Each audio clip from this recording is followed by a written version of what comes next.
Los dos triunfos de Obama como presidente de los Estados Unidos, primero en 2008 y luego en 2012, son considerados como las primeras elecciones en la historia en que la comunicación política a través del Internet y de las redes sociales jugó un papel decisivo en el resultado final. Los medios digitales impulsaron la creación de un electorado más atento al diálogo, más vigilante de su entorno político y más participativo en las urnas.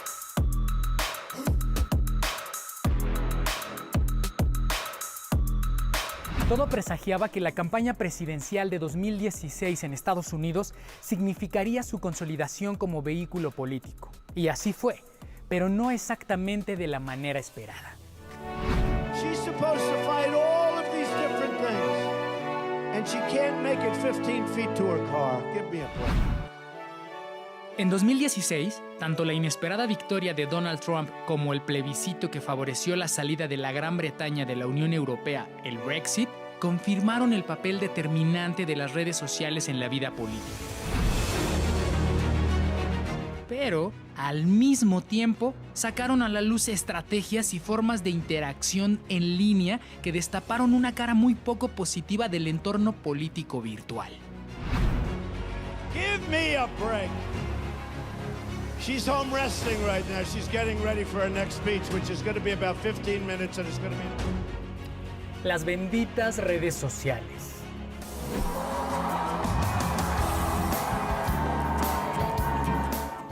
En el año 2016, el diccionario Oxford nombró a posverdad la palabra del año. La elección de Trump y el Brexit hicieron que su frecuencia en las redes como trending topic aumentara en un 2000%. Posverdad es el término con el que se ha logrado calificar buena parte del complejo fenómeno que condujo a ambos inesperados hechos políticos. Sucesos que se caracterizaron por la constante manipulación de información, por las noticias falsas, las opiniones tremendamente polarizadas del electorado y por un voto ciudadano visceral, emocional, que pareció evadir el uso de la razón o la lógica.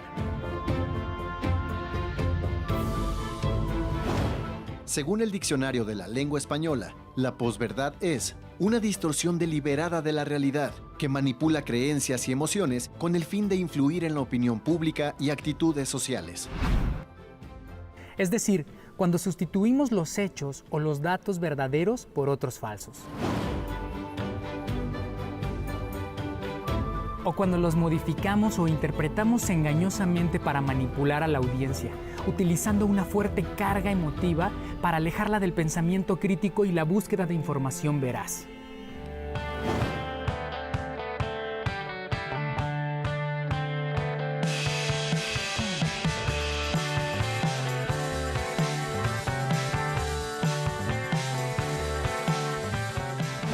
En la decisión ciudadana que condujo al Brexit, por ejemplo, no importaron las advertencias de los expertos sobre el impacto económico negativo que tendría salir de la Unión Europea. Entre los votantes predominó la creencia en noticias falsas.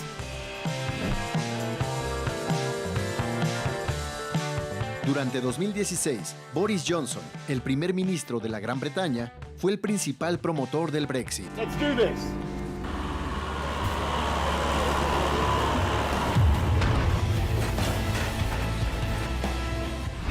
Para promover el referendo, Johnson viajó por todo el país en un autobús rojo con grandes letras donde se afirmaba que la Gran Bretaña pagaba a la Unión Europea 350 millones de libras a la semana y que en caso de llevarse a cabo el Brexit, se ahorrarían todo ese dinero para emplearlo en el Servicio Nacional de Salud. Aquel fue el argumento decisivo para que la mayoría votara por la salida.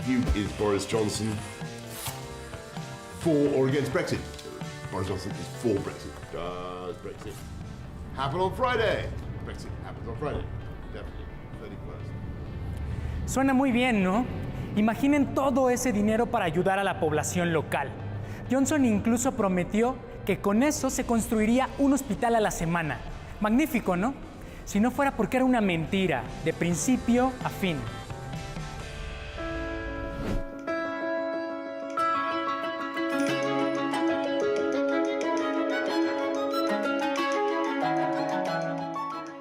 La Gran Bretaña nunca dio 350 millones de libras semanales a la Unión Europea. En realidad, aportaba 280 millones, y aunque suena mucho, aquel número se infló casi un 30%.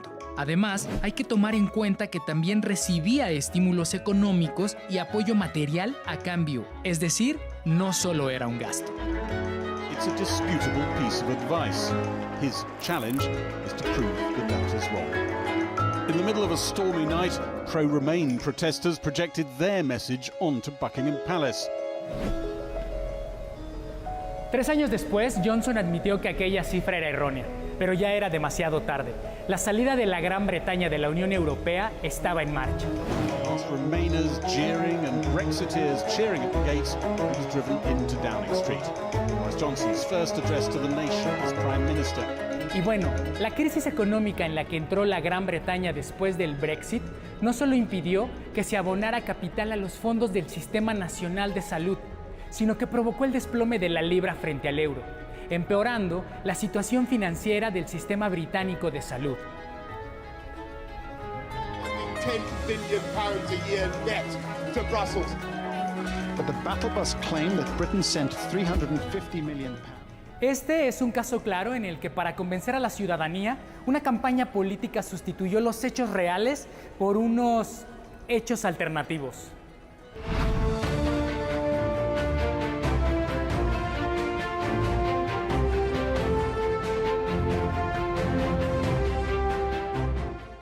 Así como posverdad fue la palabra del año en 2016, en 2017 en Alemania se nombró a hechos alternativos la peor expresión del año.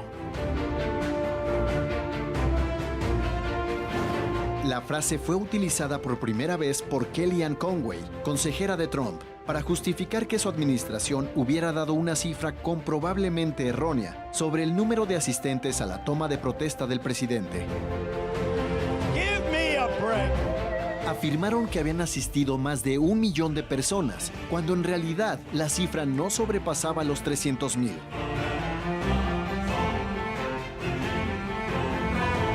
La expresión, a pesar de los cuestionamientos y burlas que generó, se siguió utilizando con frecuencia. Resultó útil, ya que Donald Trump ha pasado a la historia por ser uno de los políticos que más hizo uso de afirmaciones falsas o engañosas, tanto antes como durante y después de su mandato. Un reporte del Washington Post contabilizó 30,573 durante su carrera política. She's supposed to fight all of these different things, and she can't make it 15 feet to her car. Give me a break. Aunque parezca increíble, los hechos alternativos algunas veces resultan incuestionables, a pesar de alejarse de la verdad. Terminan por justificarse gracias a las emociones que generan.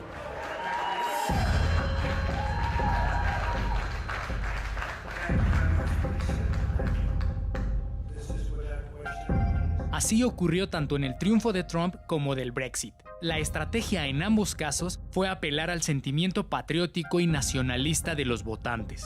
Temas con una alta carga emocional, especialmente en países donde los migrantes son vistos por algunos sectores como competidores por las plazas de trabajo. Explotando estereotipos discriminatorios, Trump prometió construir un muro que impidiera a los bad hombres mexicanos, violadores y narcotraficantes entrar a su país. Y el Brexit se promovió con una protección de la identidad británica. La separación de la Unión Europea era una oportunidad para controlar las fronteras y, por lo tanto, a los migrantes.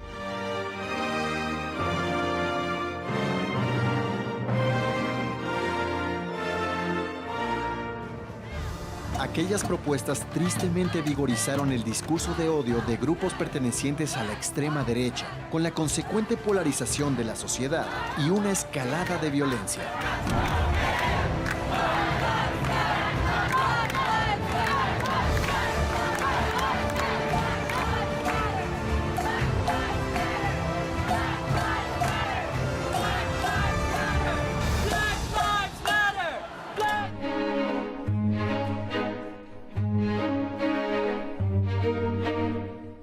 Si consideramos que las noticias falsas y la desinformación jugaron un papel importante tanto en el triunfo de Trump como en el Brexit, ¿Podemos decir que el fin justifica los medios, tal como lo anotó Napoleón en su ejemplar de El Príncipe de Maquiavelo?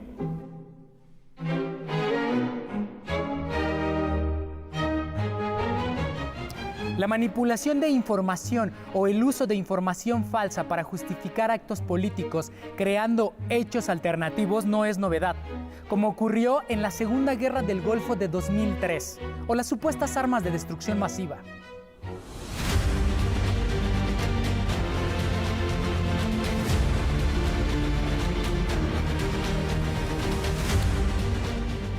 Entonces, si algunos políticos transforman los hechos para convencer a los ciudadanos, ¿no es la posverdad simplemente una mentira? ¿Qué es lo que las distingue? La posverdad tiene un ingrediente más en la ecuación, que hace que la manipulación política tome un nuevo sentido: el Big Data.